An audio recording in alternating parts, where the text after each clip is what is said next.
Both diners poured some wine from their cups onto the meat platter, and the procurator, raising his cup, said loudly,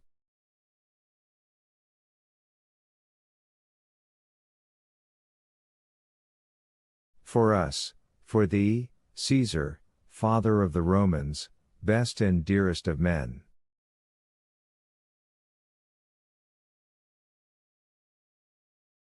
After this they finished the wine, and the Africans removed the food from the table, leaving the fruit and the jugs.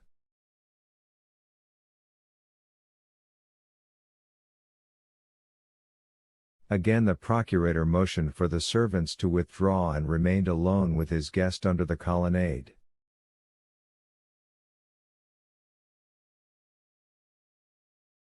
And so, Pilate began in a low voice, "What can you tell me about the mood of this city?"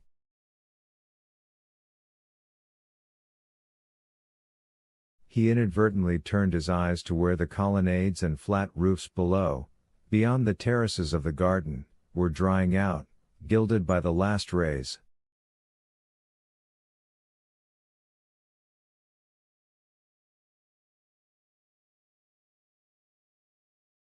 "I believe, Procurator," the guest replied, "that the mood of your Shalem is now satisfactory."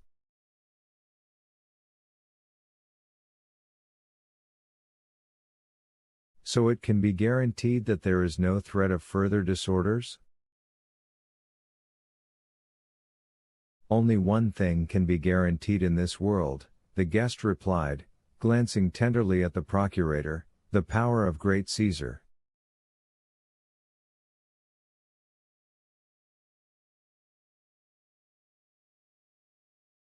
"May the gods grant him long life."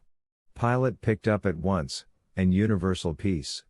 He paused and then continued, "So you believe the troops can now be withdrawn?"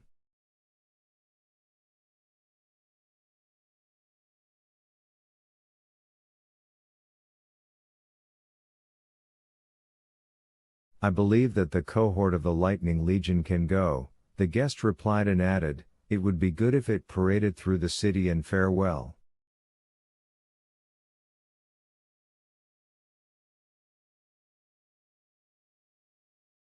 "A very good thought," the procurator approved. "I will dismiss it the day after tomorrow, and go myself, and, I swear to you by the feast of the 12 gods, by the Lares I swear, I'd give a lot to be able to do so today."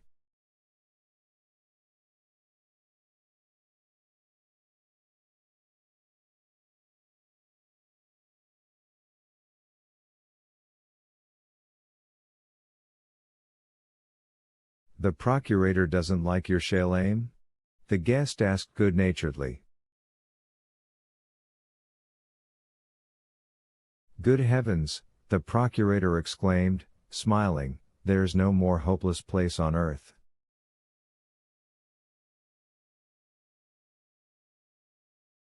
"I'm not even speaking of natural conditions. I get sick every time I have to come here, but that's only half the trouble."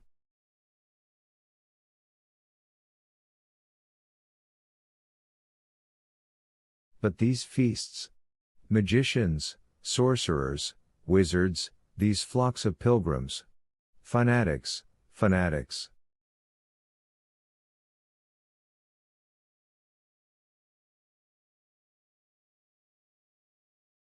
"Just take this Messiah they suddenly started expecting this year. Every moment you think you're about to witness the most unpleasant bloodshed. The shifting of troops all the time, reading denunciations and calumnies, half of which, moreover, are written against yourself.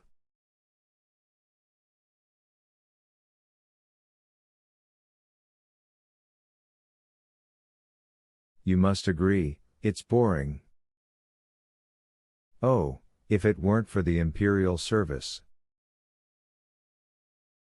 Yes, the feasts are hard here, agreed the guest. I wish with all my heart that they should be over soon, Pilate added energetically. I will finally have the possibility of going back to Caesarea.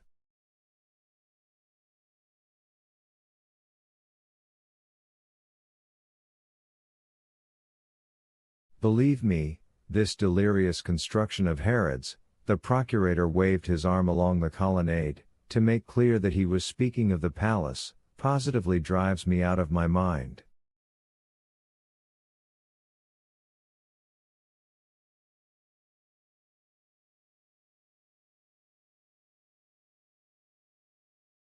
I cannot spend my nights in it.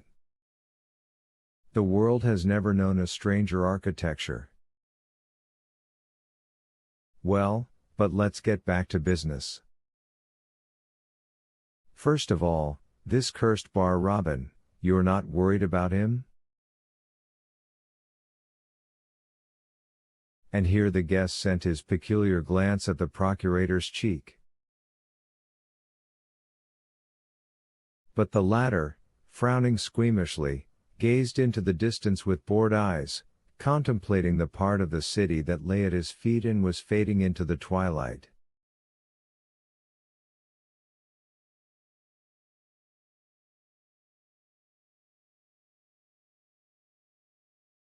The guest's eyes also faded, and his eyelids lowered.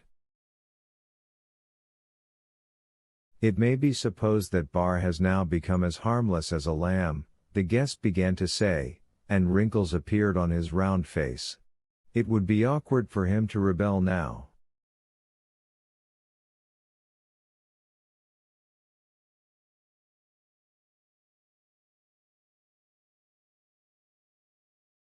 Too famous?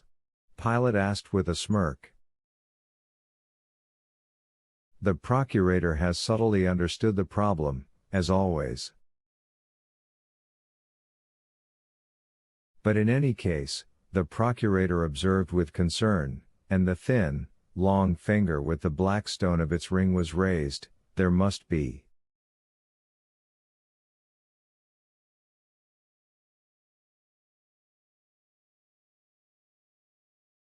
Oh, the procurator can be certain that as long as I am in Judea, Bar will not take a step without having someone on his heels.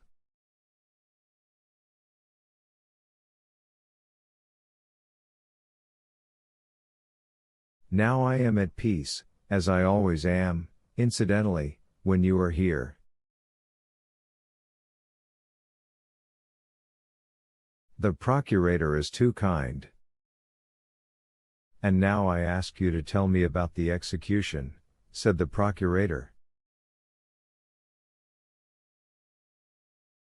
What precisely interests the procurator? Were there any attempts on the part of the crowd to display rebelliousness? That is the main thing, of course.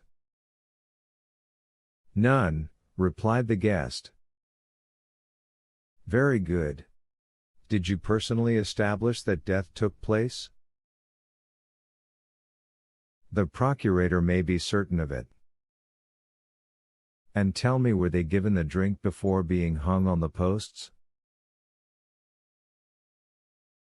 Yes. But here the guest closed his eyes, refused to drink it. Who, precisely? Asked Pilate. Forgive me, hegemon. The guest exclaimed. Did I not name him?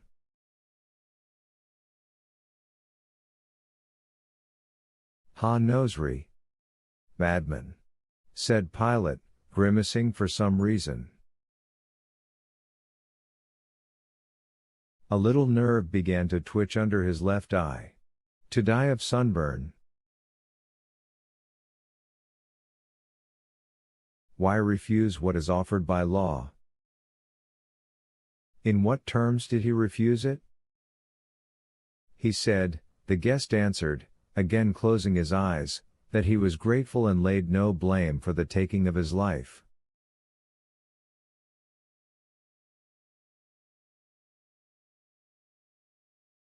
On whom? Pilate asked in a hollow voice.